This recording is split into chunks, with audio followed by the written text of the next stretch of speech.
नमस्कार दोस्तों, स्वागत है आप सभी का आपके अपने YouTube channel mister Ravi motivation 2.0 पर। एक राजा का शासन था।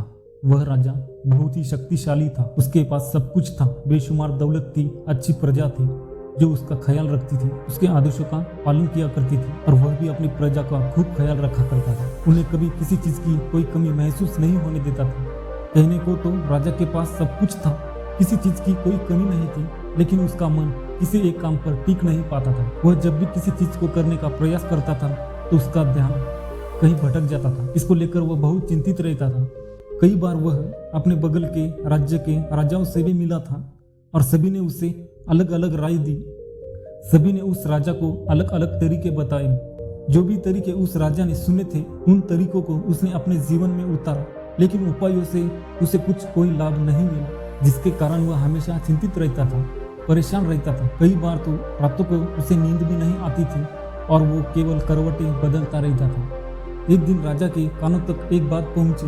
उसके राज्य में एक ऐसा साधारण व्यक्ति है जिसके शब्द अनमोल है। जीवन का रहस्य छुपा है, जीवन का सत्य छुपा है और उस व्यक्ति से मिलने के लिए लोग दूर दूर से आते हैं, क्योंकि वो हर व्यक्ति की समस्या का समाधान बहुत ही सरलता से और आसानी से करता था। यह बात सुनकर राजा बहुत प्रसन्न हुआ।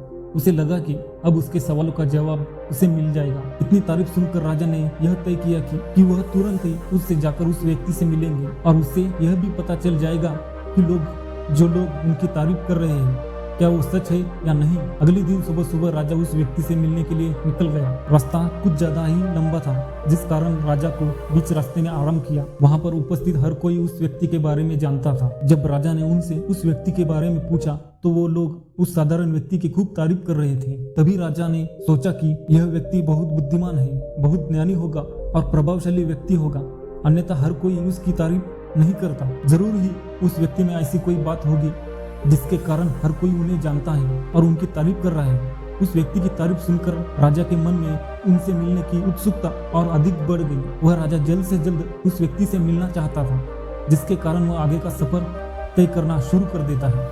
जैसे जैसे राजा उस व्यक्ति के आश्रम में पहुंचता है, आश्रम में उसे कोई नजर नहीं आता। आश्रम के पीछे एक छोटा सा बगीचा था। जब राजा वहां पहुंचता है तो उसने देखा कि एक माली बगीचे में काम कर रहा है। उसका पूरा शरीर मिट्टी से लटपट है, पैरों में भी कोई चप्पल नहीं है। इसको देखकर राजा ने माली से कहा, सुनिए महोदय, इस आश्रम के गुरु कहाँ हैं?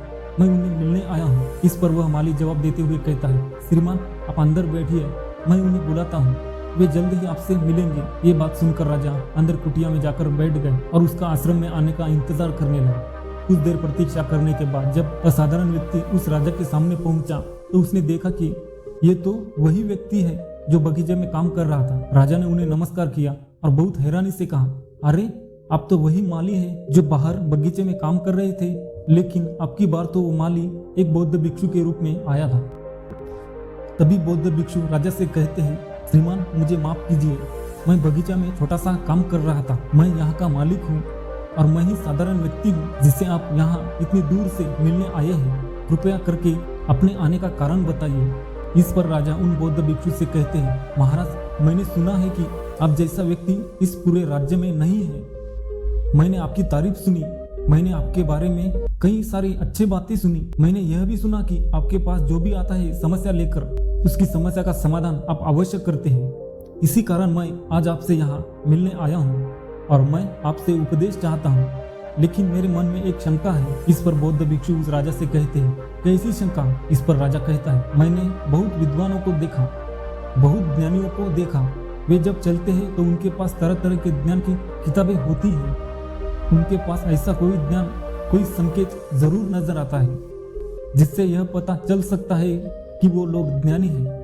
लेकिन आपके पास ना तो कोई ज्ञान की किताबें हैं और ना ही कोई ऐसे संकेत आप में नजर आ रहे हैं, लेकिन उसके बावजूद आप बहुत शांत नजर आ रहे हैं। क्या आप मुझे इसका रहस्य बता सकते हैं? इस पर बौद्ध भिक्षु मुस्कुराने लगे और राजा से कहते हैं, मेरा ज्ञान तो इस संस्कार में प्रकृति के रूप में हर जगह है। मैं अपना ज्ञान जीवन की सरल और साधारण वस्तुओं से ही लेता हूँ। महाराज आप यहाँ किसी समस्या को लेकर परेशान हैं, कृपया आप मुझे आपके यहाँ आने का कारण बताइए।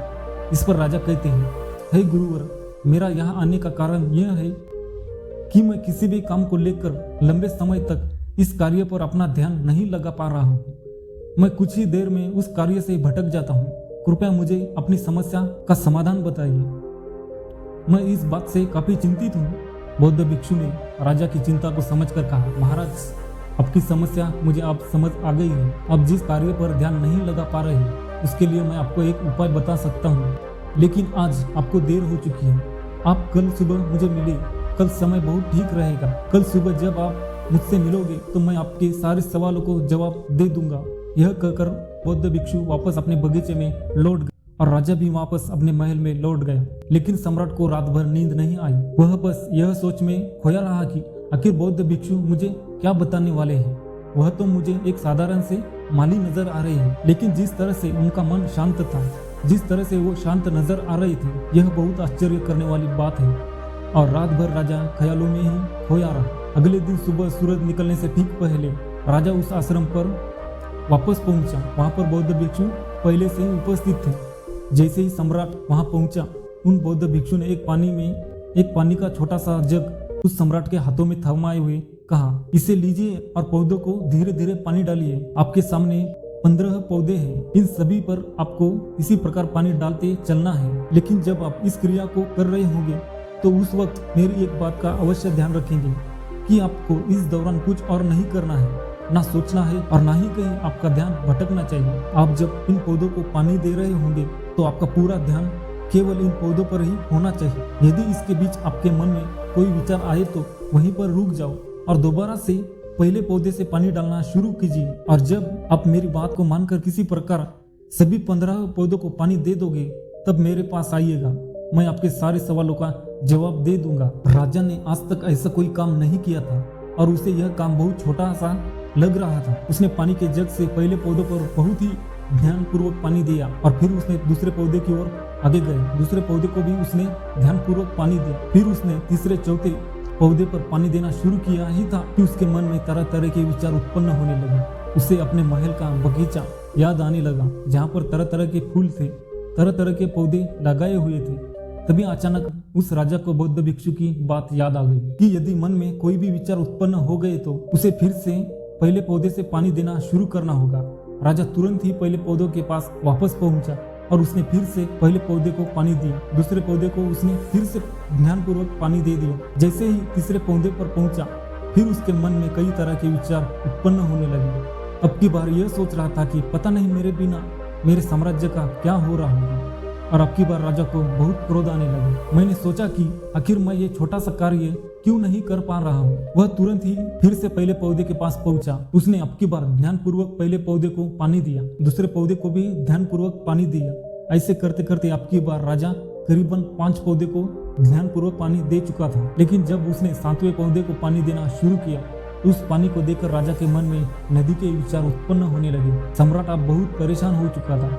जितनी बार वो पौधों को पानी देने का प्रयास करता था, हर बार वो असफल हो जाता था। उसका मन उतना ही ज्यादा उदास हो जाता है। राजा की यह बात बहुत अच्छी तरह से जानता था कि भिक्षु उसकी परीक्षा ले रहे हैं। वह बुद्धिमान था, इस कारण उसने बौद्ध भिक्षु के सभी नियमों का पालन करना जरूरी समझा।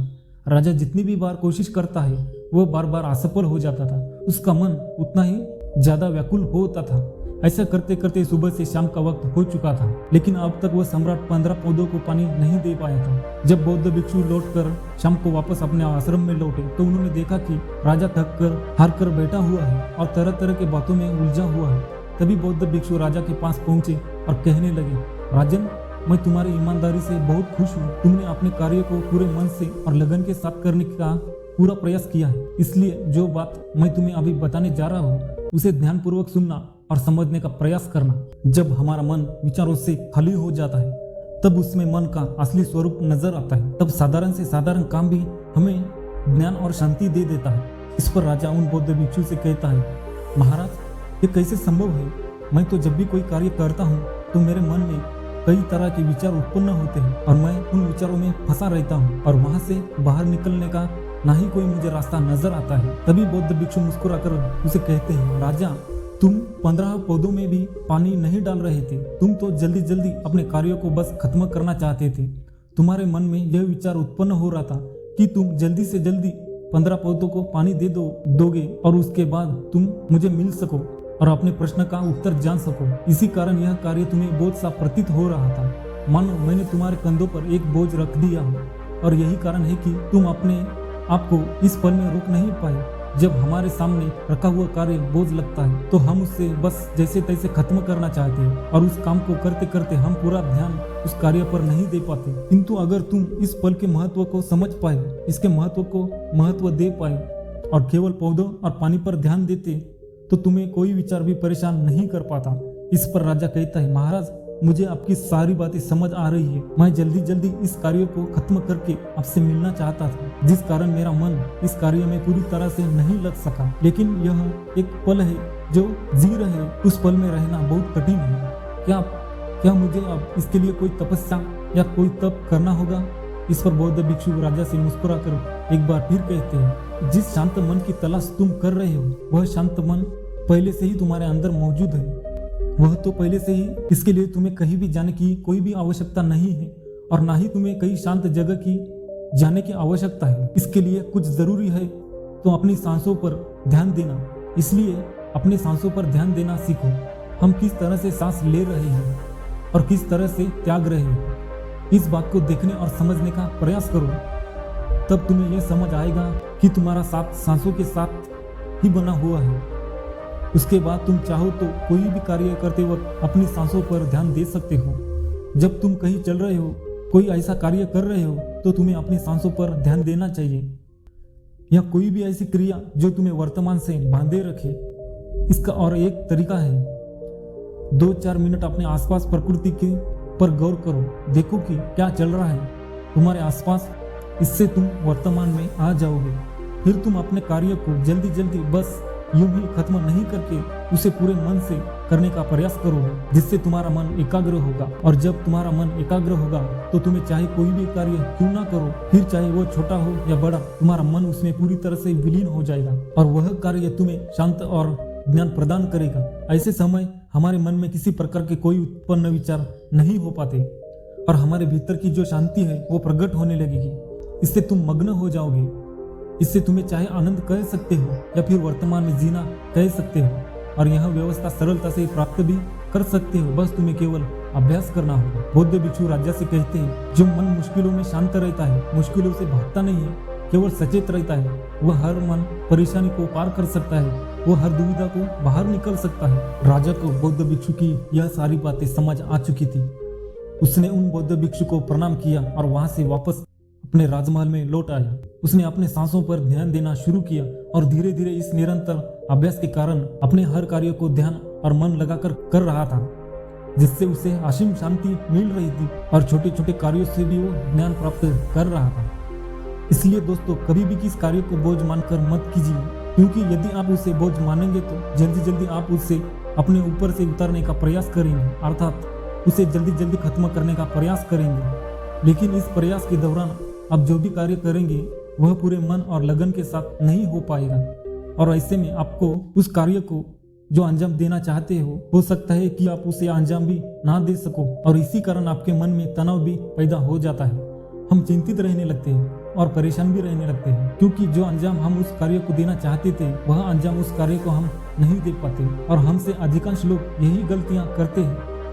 जब उन्हें कोई कार्य सौंपा जाता है तो उस कार्य को करने का प्रयास तो करते हैं, लेकिन चाहते हैं कि वो कार्य को जितना चाहे जल्दी खत्म हो जाए, और वह उस कार्य को करते वक्त अपने आप को वहां नहीं रख पाते, बल्कि उनका मन तो कहीं और ही भटकता रहता है, जिससे हमारा मन पर हावी होने लगता है। तब हमारे मन में तरह तरह के विचार दिखते हैं, और उन विचारों में डूबे चले जाते हैं। हम विचारों में फंस जाते हैं, और फिर वहां से निकलने का कोई रास्ता नजर नहीं आता, जिससे हमारे मन में तनाव पैदा होने लगता है। हम चाहकर भी किसी कार्य को नहीं कर पाते, और जो कार्य हमें वर्तमान की ओर ले जा सकता है उस दरवाजे को हम खुद ही बंद कर देते हैं, क्योंकि वो कार्य हमें बोझ लगने लगता है। इसलिए जब भी आप कोई भी कार्य को शुरू करना चाहते हैं, उससे पहले अपना पूरा ध्यान अपनी सांसों पर केंद्रित करें, और फिर चाहे तो अपने काम के दौरान भी अपने सांसों पर अपना ध्यान लगाए रख सकते हैं। और यही सांस का जो ध्यान है, यह आपके काम में ध्यान परावर्तित हो जाएगा, और इस कार्य में जो कठिनाइयां उत्पन्न हो रही है और उसे आप पल भर में सुलझा देंगे। फिर चाहे कैसे भी विपरीत परिस्थितियां आपके सामने क्यों ना आए, आप उस कार्य को पूरे मन और लगन के साथ पूरा करके ही रहेंगे।